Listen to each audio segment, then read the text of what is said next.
बिस्मिल्लाहिर्रहमानिर्रहीम अस्सलामु अलैकुम अल्लाहुम्मा सल्ली अला सय्यिदना मुहम्मदिन व अला आलिहि वसल्लम। प्यारे दोस्तों, शब बारात की बहुत बड़ी फजीलत है और इस मुबारक रात में इबादत करने का बहुत बड़ा सवाब है कि इस मुबारक रात में अल्लाह ताला की ज़ात अक़दस अपनी कुदरत के मुताबिक आसमान दुनिया पर तशरीफ़ फरमा होते हैं और ग़ुरूब आफ़ताब से लेकर तुलुए आफ़ताब तक पूरी रात यही निदा होती है। एक मुनादी यही ऐलान करता है कि है कोई अपनी मग़फ़िरत मांगने वाला, कि उसको मग़फ़िरत दी जाए, उसके गुनाह बख्श दिए जाएं। है कोई अपने रिज़्क़ में ज़्यादती यानी अपने रिज़्क़ में फरावानी चाहने वाला, कि उसके रिज़्क़ में फरावानी की जाए। और है कोई अपनी मुसीबतों और परेशानियों को ख़त्म कराने वाला, कि उसकी मुसीबतें और परेशानियाँ ख़त्म की जाएँ। हदीस मुबारक का मफ़हूम है कि इस रात में इबादत करने वाले आदमी को हुज़ूर नबी करीम सल्लल्लाहु अलैहि वसल्लम के मुबारक दौर में बनु कल्ब की बकरियों के बालों के बराबर सवाब मिलता है। बनु कल्ब एक बहुत बड़ा कबीला था और उनकी बकरियों के बालों के बराबर सवाब मिलता है। लेकिन मेरे प्यारों, जो खुराफात और जो बिदात हम लोग इस रात में करते हैं, उनसे बचना बहुत ज़्यादा ज़रूरी है। यानी पटाखे छोड़ना और लोगों को तंग करना, जो इबादत कर रहे हैं, और कोई मखसूस इबादत इस रात में साबित नहीं है। यानी कोई मखसूस नवाफिल पढ़ना या मखसूस तस्बीह करना कुछ भी साबित नहीं है। हाँ, जो फजीलत के एतबार से अहादीस हैं, वो भी उनकी सनद यानी ज़ईफ़ है।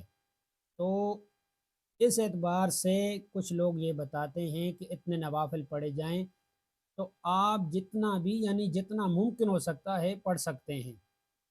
ज़रूरी नहीं है कि आप 10, 20, 50 पढ़ें। 2 पढ़ लें, 4 पढ़ लें, 6 पढ़ लें। और मगरिब की नमाज के बाद पढ़ सकते हैं, इशा की नमाज के बाद पढ़ सकते हैं, सोने से पहले पढ़ सकते हैं। अगर आपको डर लगता है कि यानी तहज्जुद के वक्त में नहीं उठ सकूँगा, लेकिन सबसे ज़रूरी बात जो है कि इशा की नमाज बाजमात पढ़नी है और साथ ही सुबह की नमाज को बाजमात अदा करना है। ये सबसे ज़्यादा ज़रूरी है। और जो कब्रिस्तान को लोग रोज़ दर रोज़ जाते हैं, ये भी कहीं साबित नहीं। हुज़ूर नबी करीम सल्लल्लाहु अलैहि वसल्लम की मुबारक ज़िंदगी में सिर्फ़ एक मरतबा जाना साबित है, और वो भी अकेले तशरीफ़ ले गए थे। और हम लोग अकेले क्या कब्रिस्तान को रात को जा सकते हैं? मुमकिन ही नहीं है। तो मेरे प्यारों, अपने आप को बिदअत से और रसूमात से बचाएं, और जो मखसूस अमाल सोशल मीडिया पर बतलाए जाते हैं, उनमें कुछ भी सदाकत नहीं है। और चंद ऐसे अफराद के जिनकी इस रात में मग़फ़िरत बिल्कुल नहीं की जाती, यानी बाकी तमाम अफराद की अल्लाह ताला मग़फ़िरत तो कर देते हैं, लेकिन वो बदनसीब कौन से हैं कि जिनकी इस रात में भी मग़फ़िरत नहीं की जाती। तो मेरे प्यारों, मुझ समेत हम सब ने ख्याल करना है और देखना है कि कहीं मैं या आप इसमें शामिल तो नहीं, यानी इन गुनाहों में हम मुब्तला तो नहीं हैं। तो सबसे पहले जो सबसे बड़ा गुनाह है, जो गुनाह अज़ीम है, कि अल्लाह ताला के साथ जो आदमी शरीक करेगा, यानी कुफ्र और शिर्क में मुब्तला होगा, उसकी इस रात में बिल्कुल मग़फ़िरत नहीं की जाती। और दूसरे नंबर पर दिल में कीना रखने वाला, दूसरों के खिलाफ दिल में कीना रखने वाला, बुग़्ज़ रखने वाला, उसकी भी इस रात में मग़फ़िरत नहीं की जाती। और तीसरे नंबर पर किसी को नाहक कत्ल करने वाला, यानी देखे अनदेखे में किसी को कत्ल कर दिया, तो जिसने नाहक कत्ल किया है उसकी भी इस रात में मग़फ़िरत नहीं की जाएगी। और चौथे नंबर पर जो हमारे माशरे का अलमिया है कि रिश्तेदारों से कता ताल्लुक़ अख्तियार करने वाला, छोटी छोटी बातों पर लड़ाई झगड़ा करना और रिश्तेदारों से कता ताल्लुक़ कर लेना, इस रात में उस आदमी की भी मग़फ़िरत बिल्कुल नहीं होती।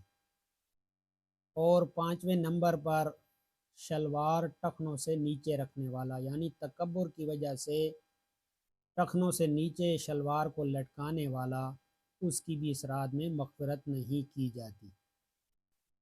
کہ والدین کا نافرمان جو آج کل ہمارے معاشرے کا سب سے بڑا المیہ ہے، اور خاص کر کے ہمارے جو نوجوان حضرات ہیں وہ تو اس بات کو سوچتے سمجھتے ہی نہیں، اور والدین کی نافرمانی کرنے والے کی بھی اس رات میں بالکل مغفرت نہیں کی جاتی۔ اور چھٹے نمبر پر شراب کا عادی، جو شراب کا عادی آدمی ہوگا اس کی بھی اس رات میں مغفرت نہیں کی جاتی۔ اور آخر میں 8ویں نمبر پر زنا کرنے والا، اس کی بھی اس رات میں مغفرت نہیں کی جاتی۔ تو میرے پیارو، ہم نے ان تمام گناہ کبائر سے اپنے آپ کو بچانا ہے، اور چھوٹے بھی جو ہم لوگ گناہ کرتے ہیں، یعنی ہر قسم کے گناہ سے ہم نے توبہ کرنی ہے اس رات، اور جو مسنون اعمال ہیں ان کو کرنا ہے۔ اور صبح کا جو روزہ ہے اس کی بھی، یعنی وہ بھی کسی حدیث سے ثابت نہیں ہے، لیکن آپ رکھ سکتے ہیں، نہ بھی رکھیں تو کوئی گناہ نہیں، لیکن رکھ لیں تو ثواب ہے، کیونکہ ایام 20 کے روزے حضور نبی کریم صلی اللہ علیہ وآلہ وسلم ہر مہینے کے ایام 20 کے یعنی 13، 14، 15 کے روزے ہمیشہ رکھتے تھے۔ تو اس مناسبت سے آپ بھی رکھ سکتے ہیں، کوئی مذائقہ نہیں ہے، لیکن کسی صحیح حدیث سے روزے کے بھی ثبوت نہیں ملتے میرے۔ اور اللہ تعالیٰ سے ہم نے زیادہ سے زیادہ اپنے گناہوں کی مغفرت مانگنی ہے، اللہ تعالیٰ کو راضی کرنا ہے، تاکہ ہمارا جو آنے والا سال ہے اللہ تعالیٰ اس کو محفوظ بنا دیں۔ اور زیادہ سے زیادہ استغفار کی اس رات میں کثرت کرنی ہے، تاکہ اللہ تعالیٰ ہمیں مصیبتوں اور پریشانیوں سے محفوظ بنائیں اور ہمارے تمام مسائل حل ہوں۔ میرے پیارو، مجھ سمیت اللہ تعالیٰ تمام مسلمانوں کو عمل کی توفیق عنایت فرمائے، آمین ثم آمین۔